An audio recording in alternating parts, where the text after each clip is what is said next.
मैं आपको रिलायंस ग्रुप का एक ऐसा स्टॉक्स बताने जा रहा हूँ जो भविष्य का मल्टीबैगर का स्टॉक है। अगर देखो प्रॉब्लम क्या होता है ना कि एक देखो समझने की कोशिश करते हैं पहले लॉजिक। एक जो मैंगो ट्री होता है ना, जब भी आप कोई भी एक इंसान लगाता है ना मैंगो ट्री को, तो वो लगभग 5 साल बाद फ्रूट्स देना स्टार्ट करता है। क्या मैं सही हूँ या फिर गलत हूँ? 5 साल बाद वो फ्रूट्स देना स्टार्ट करता है। अब कुछ लोग ऐसे होते हैं, भाई 1 साल हो गया मैंने प्लांट लगाया था, अभी तक मैंगो नहीं, मतलब प्लांट इसमें से फ्रूट्स निकलना स्टार्ट नहीं हुए, मतलब फल नहीं दे रहा, काट के हटा दिया। दूसरे इंसान ने दूसरे साल काट दिया, तीसरे इंसान ने भी काट दिया। बोले भाई ये तो झूठ लोग बोलते हैं, भाई प्रॉफिट ये देता ही नहीं है, मैंगो देता ही नहीं है इसमें से। लेकिन पता होना चाहिए लोगों को, लगभग 5 साल के बाद जो है फ्रूट्स मिलता है मैंगो ट्री में। इसीलिए वॉरेन बफेट ने बताया है यहाँ पर। अब यही जो है वॉरेन बफेट भी यहाँ पर ही बताना चाहते हैं। देखो वॉरेन बफेट ने बताया है, you can't get produced a baby in 1 month by getting 9 women pregnant. देख लो, ये इतना शॉर्ट लाइन है ना कि मैं खुद ही इसको एक्सप्लेन नहीं कर सकता।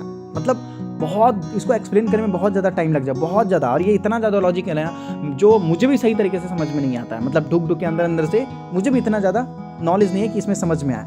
सही है, तो मैं भी ऐसी ऐसी चीज़ें ना दूसरे के साथ सीखने और सोचने की कोशिश करता हूँ। मतलब इनका कहना ये है कि आपके पास कितना भी टैलेंट है, आप कितनी भी मतलब जितना भी आपके पास नॉलेज है, जो भी आप कर लो भाई, लेकिन एक दिन में आप पहाड़ खड़ा नहीं कर सकते। समझ लो ना, आपको ना धीरे धीरे करना पड़ेगा। मतलब स्टेप बाय स्टेप वो काम आपको करना पड़ेगा। कितना भी टैलेंटेड है, लेकिन कुछ ऐसी चीज़ है जो टाइम लेते हैं, उसको बोलते हैं स्टॉक मार्केट में पेशेंस। स्टॉक मार्केट में पेशेंस होना चाहिए। आप कितने भी अमीर बाप के बेटे हो, लेकिन आप किसी भी कंपनी का शेयर का एक दिन में 1 रुपये का है तो उसको आप दूसरे दिन 500 रुपये नहीं पहुंचा सकते, कितने भी अमीर बाप के बेटे हो। ये होता है, क्यों नहीं कर सकते? क्यों? क्योंकि कुछ ऐसे स्टॉक्स हैं जो पेशेंस लेते हैं। 1 रुपये का शेयर 500 रुपये नहीं गया है, क्या गया है? बहुत सारे कंपनी गए हैं, लेकिन ये पेशेंस लेते हैं। तो समझने वाली बात है यहाँ पर। अब मैं ये सब क्यों बता रहा हूँ, ये अभी आपको पता चलेगा। मैं बात कर रहा हूँ आलोक इंडस्ट्री के बारे में। रिलायंस ग्रुप की ये कंपनी है। हालांकि अंबानी जी ने खुद ही अपने पोर्टफोलियो में दिखाया है कि लगभग जो है लाखों करोड़ का जो है इसमें इन्वेस्टमेंट कर रखा है ये कंपनी में, जो लगभग 24 रुपीज़ के आसपास देखने को मिला। अब वो बहुत सारे लोग इसमें बोलेंगे कि भाई यहाँ पर देखो तो लगभग पिछले 1 साल से ये कंपनी जो है लॉस में है, -13%। अब लोग बोलेंगे भाई ये तो 1 साल से लॉस दे रहा, कैसे खरीदो? तो इसीलिए वॉरेन बफेट ने वो डायलॉग आपको बताया है कि चाहे कुछ भी हो, अंबानी ने खरीदा, अडानी ने खरीदा, टाटा ने खरीदा, कोई भी खरीदा, लेकिन कुछ ऐसी चीज़ें होती है जो टाइम लेती है, उसको बोलते हैं पेशेंस। तो 1 साल से ये कंपनी रिटर्न नहीं दी, इसका मतलब ये नहीं कि कंपनी अच्छी नहीं है।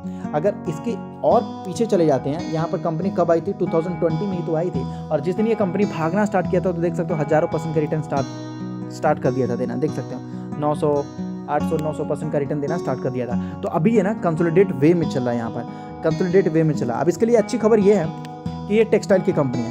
अब भारत सरकार ने जिस तरीके से 10,000 करोड़ का जो ये पीएलआई स्कीम दिया है, ये कंपनी भी बहुत जोर शोर से बेनिफिट उठाने वाली है। सोच लो भाई, प्राइवेट कंपनी है, जोर शोर से फायदा उठाएगी। और इनके मैनेजमेंट का बहुत अच्छा है, मैनेजमेंट का सोर्स भी काफ़ी अच्छा है। अभी देखो यहाँ पर ना कुछ लोग स्मार्ट लोग होते हैं, स्मार्ट लोग, समझ रहे हो, जो हार्ड वर्कर नहीं होता, स्मार्ट, वो करने का तरीका ही अलग होता है उनका। तो यहाँ पर देखो, जैसे कि सरकार ने यहाँ पर बोला कि भाई देखो मैं 10,683 करोड़ का जो मैं आपको पीएलआई स्कीम देने की कोशिश कर रहा हूँ।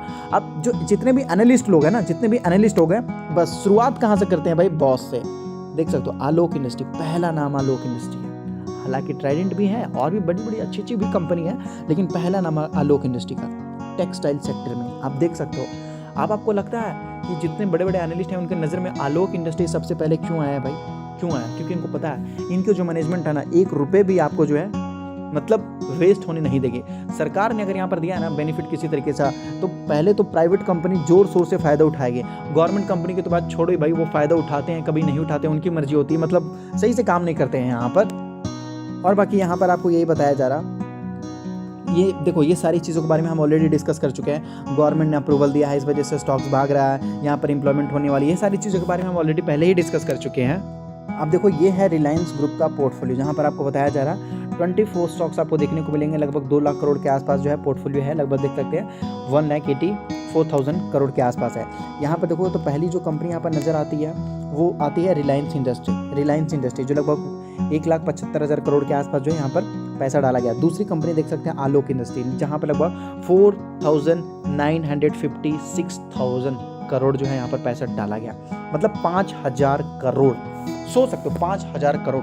पूरे मैनेजमेंट के पास 75% हिस्सेदारी है, 75% हिस्सेदारी है, मतलब मेजोरिटी मैक्सिमम जितना हो सकता था उन्होंने अपना ले रखा। बाकी अब पब्लिक फॉरेन डोमेस्टिक वालों ने अब यहाँ पर माल उठाने की कोशिश करूँगा। तो रिलायंस के ग्रुप में यहाँ पर देख सकते हो बहुत बड़ा माल उठाया गया। अब देखो रिलायंस इंडस्ट्री के बाद दूसरा आलोक का ही नाम आता है, हालांकि और भी है कंपनी लेकिन दूसरा नाम आता है। सोच लो, मतलब मैनेजमेंट बहुत अच्छे मैनेजमेंट में है। सरकार ने जो दिया है पीएलआई स्कीम उसका भी बेनिफिट उठाते हुए नजर आएगी।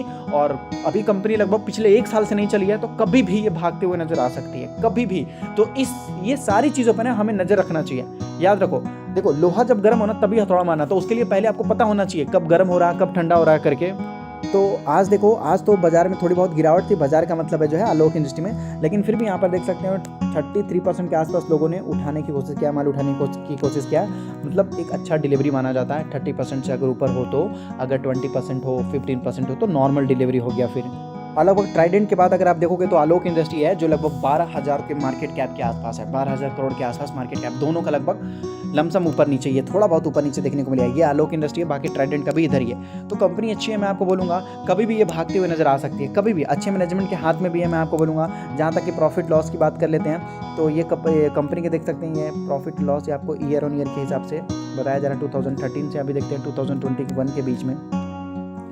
तो पहले तो लगभग देख सकते हैं 300 करोड़ के आसपास था, अब भी लगभग देख सकते हैं 4,000 करोड़, काफ़ी अच्छा प्रॉफिट है। पहले तो ये कंपनी केवल लॉस मेकिंग थी, पहले तो बीच बीच में कंपनी देख सकते हैं लगभग 18,000 करोड़, 3,000, 4,000 करोड़ का नुकसान ही था।